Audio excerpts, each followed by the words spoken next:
60 ஆண்டுகளுக்கு மேல ஆட்சியில் இருந்த திராவிட ஆட்சியாளர்கள் என்ன பண்ணிருக்காங்க? என்ன பண்ணிருக்காங்க சொல்லுங்க. எல்லாரையும் படிக்க வச்சிட்டியா? மருத்துவத்தை தரம் இருக்கிறியா? குடிக்க தண்ணி கொடுக்க முடியுதா? படிச்சா வேலை கொடுக்க முடியுதா? படிச்சுட்டு 14,000 பேர் ஆசிரியர் பணிக்கு தேர்வு எழுதி தேர்ச்சி பெற்று உட்கார்ந்துக்கான உனக்கு பணி கொடுக்க முடியுதா? பகுதி நேர ஆசிரியருக்கு உரிய சம்பளம் கொடுக்க முடியுதா? பணி நிரந்தரம் கொடுக்க முடியுதா? போக்குவரத்து தொழிலாளர் பிடித்த பணத்தை நிலுவைத் தொகை உனக்கு கொடுக்க முடியுதா? எதுவுமே கொடுக்க முடியல. 525 கோடிக்கு நீங்க பன்னாட்டு கலைமன்றம் கட்டணும். உங்க அப்பாவுக்கு கடற்கரை கட்டிருக்கீங்க. என்னது திராவிட ஆட்சியால் இந்த மக்கள் என் அக்கா என் தங்கச்சிகளை என் தாயை 1000 ரூபாய்க்கு கையெந்த வச்சதுக்கு நீ வளர்ச்சி என்ன கட்டுற? என்ன காட்ட போறீங்க நீங்க? இந்த திராவிட ஆட்சியாளர்களை வீழ்த்தாமல் இந்த மண்ணில் தூய அரசியலும் ஆட்சியும் மலர்வது என்பது சாத்தியம் இல்லை.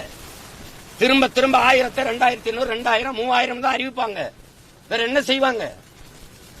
இலவச அரிசி போட்டால் தான் வாங்கி சாப்பிட்டு வயிறு வளர்த்து உயிர் பிழைக்க முடியும் ஏழ்மை வறுமையில் நினைச்சது வச்சதை தவிர என்ன இருக்கு?